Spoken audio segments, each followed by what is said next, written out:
odds with yourself when it comes to dieting? I think we've all been in that situation where you know that jelly donut is not the best breakfast option for you, but you just can't help yourself. And how many times did our parents tell us to eat your spinach and eat your Brussels sprouts, but that was the last thing we actually wanted to put in our mouth? Why is it that the bad for you foods taste good and the good for you foods taste bad? When it comes to eating, it can often feel like there's two people trying to drive the same car. You've got your body on one hand, and your body craves what it craves, and sometimes your body craves really junky foods, like hamburgers, soda pops, or little snacky cakes. And then there's your mind, and your mind at least tries to speak up and say, hey, if you keep eating those snacky cakes and soda pop, then your butt's gonna get so big you won't be able to fit in your pants anymore. We could call this dieting duality, where we have two opposing forces. One, the conscious mind, which tells you that you really should be eating healthy foods, and the other, your unconscious, your craving system, the system that usually ends up dictating what you actually end up eating. And this is especially true when someone goes on a diet. The mind is telling you to restrict your calories, but your body is telling you to pig out. And the more that you suppress your body's cravings simply with your mind control and determination, the stronger those cravings become and the more difficult it becomes to suppress them. And eventually you're probably going to end up binge eating. And so dieting has really become a matter of willpower, mind over body. And this can be a really difficult thing to do. But gosh, wouldn't it be a lot easier if we just didn't crave those unhealthy foods in the first place? Why does our body crave unhealthy foods and tell us to overeat all the time? Why is my body telling me to eat all of this fattening crud? It can be very frustrating. When it comes to eating, people for the most part listen to what their body is craving rather than what their mind is telling them they should eat. So it works a little something like this. A person starts experiencing feelings of hunger, and they start thinking about what they feel like eating. And people will even say, I feel like Mexican food today, or I feel like pizza. And I'm sure that there's been a time that you felt like a donut, or you felt like a double mocha latte with extra whipped cream. I think it's safe to say that people's bodies are craving some pretty unhealthy things, as evidenced by the high percentage of overweight and obesity. And the food industry understands this craving system, and they actually exploit your cravings and design their food because they want to keep you coming back, eating more of their food and continuing to crave it. One perfect example is using caffeine in soda products. Because caffeine is known to be addictive and known to be habit-forming, by adding it or leaving it in the cola products, they know that these products are going to become somewhat habit-forming and addictive. The same can be said about high amounts of refined sugar. This high amounts of refined sugar can also cause habit-forming addictive-like tendencies. And I know that each and every one of us has experienced a sugar craving that we couldn't fight. I think controlling our hunger and our food cravings is really the key to losing weight and maintaining a healthy diet. I mean, is there a way to take these two opposing forces of what your body craves and what your body really needs and actually aligning them?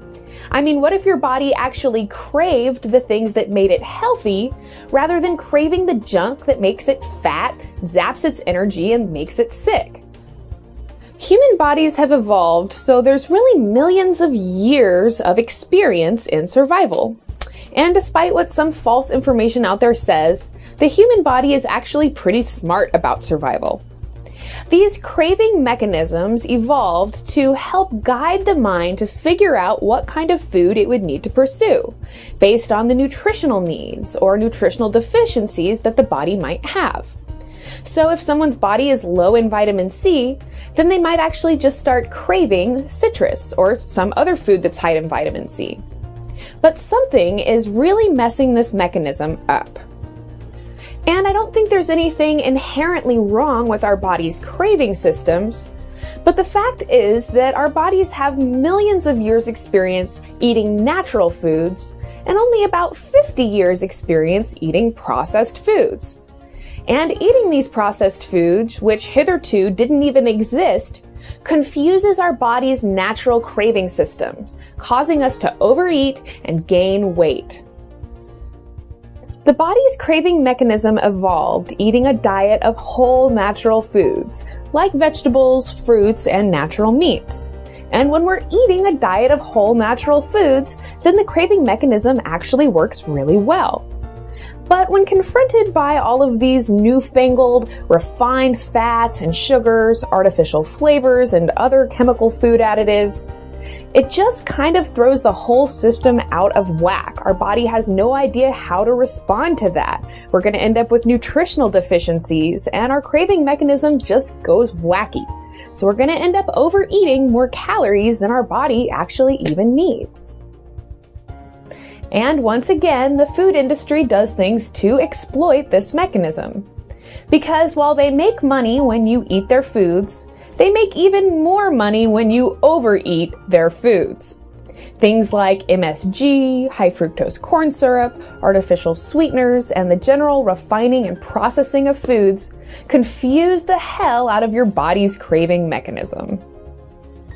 The next thing to know is that bodies become conditioned by the foods that they eat.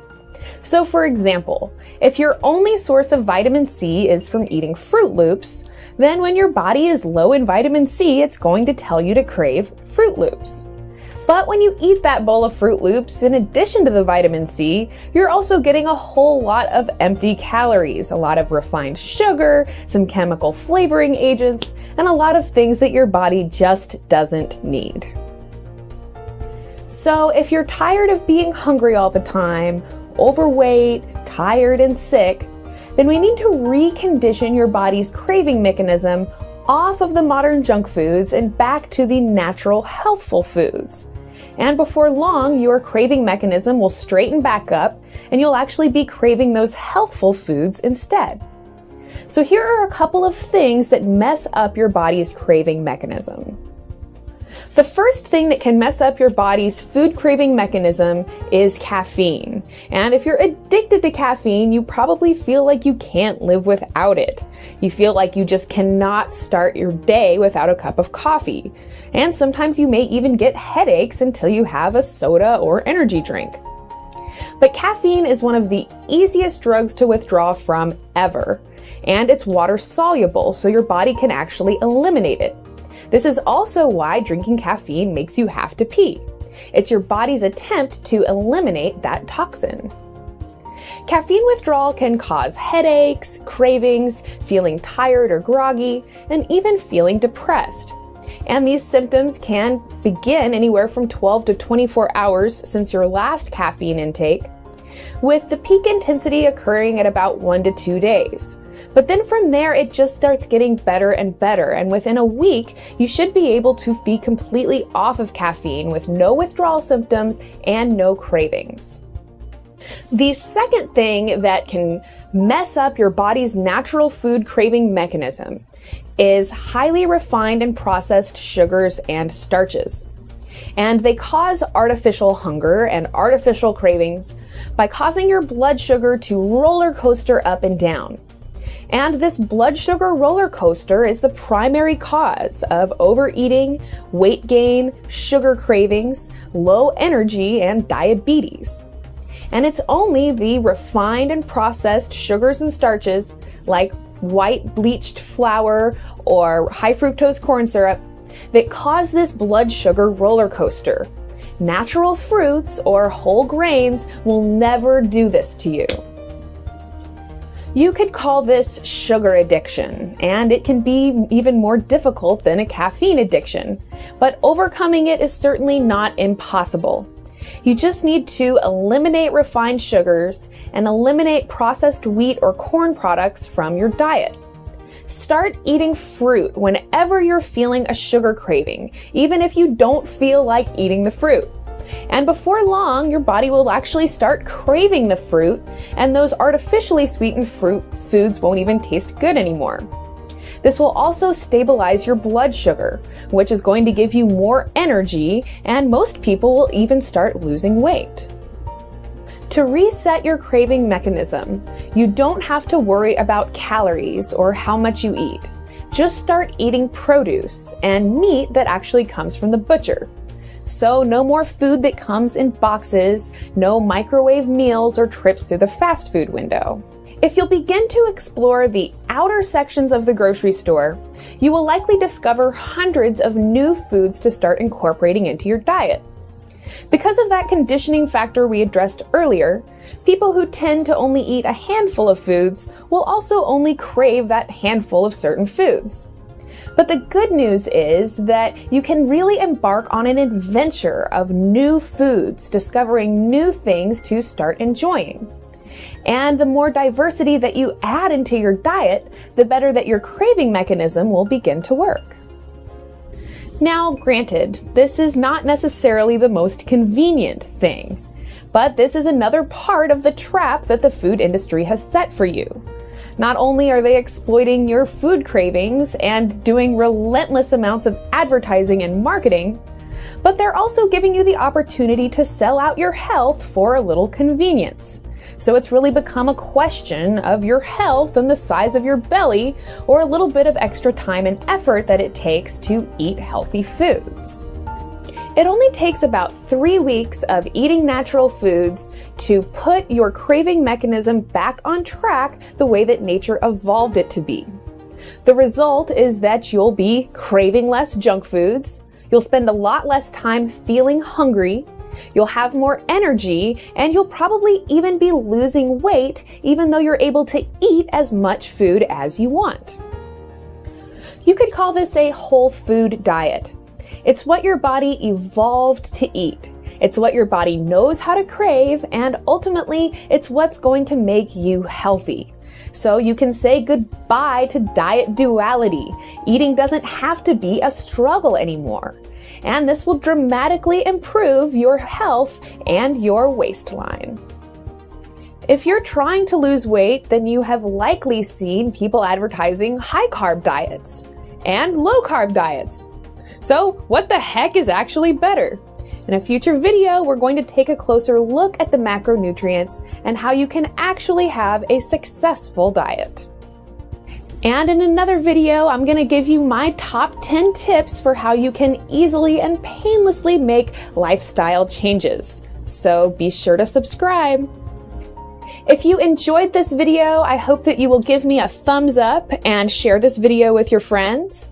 Be sure to friend Psychetruth on Facebook and leave a comment letting me know any questions, topic requests, or your weight loss success stories.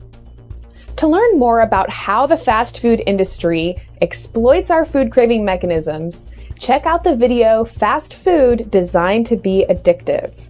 To find out more about how the blood sugar roller coaster causes excessive hunger, diabetes, and a whole host of other problems, check out the video Understanding Blood Sugar. To find out why healthy foods are so good for you and why junk foods are a recipe for early death, check out my video, Superfoods versus Junk Foods. For a quick and easy guide to help you determine which foods are whole natural foods and which foods are processed refined foods, check out my video, Whole versus Processed Foods.